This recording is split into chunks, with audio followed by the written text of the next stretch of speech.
ఒక వ్యక్తి శూద్రుడు పెళ్లి చేసుకుంటే భార్యను బ్రాహ్మణుడి దగ్గర 3 రాత్రులు పడుకోబెట్టాలా? ఇది మీ సనాతన ధర్మమా? దాన్ని అబాలిష్ చేసింది 1819లో. ఎవరు అబాలిష్ చేశారు?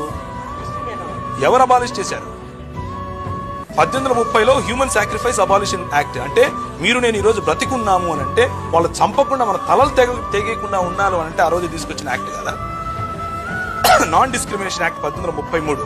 రైట్ టు సిట్, శూద్రులకు కూర్చునే హక్కులు లేవండి, పిరుదులు కోసేవాళ్ళు. ఈరోజు టీవీల ముందు నిలబడుకుని మాట్లాడుతున్నారు అంటే కారణం ఏంటి? ఏ యాక్ట్ కారణంగా? ఈ ట్రైబల్ యాక్ట్ గుర్తొచ్చిందా? అది చేయించింది బ్రాహ్మణ సముదాయం కాదా? నాచ్ కమ్యూనిటీ అన్నటువంటి ఒక కమ్యూనిటీ ఉండేది. మన బడుగు బలహీన వర్గాలకు, దళిత సహోదరులను వాళ్ళు అర్ధనగ్నంగా లేకపోతే పూర్తి నగ్నంగా దేవాలయాల ఎదుట డాన్సులు చేయించేవారు. ఇంతవరకు మన రెడ్డి గారు చెప్పారు అన్నమాట. అంటే భజన చేసేటటువంటి కళాకారులు ఉన్నారు అని.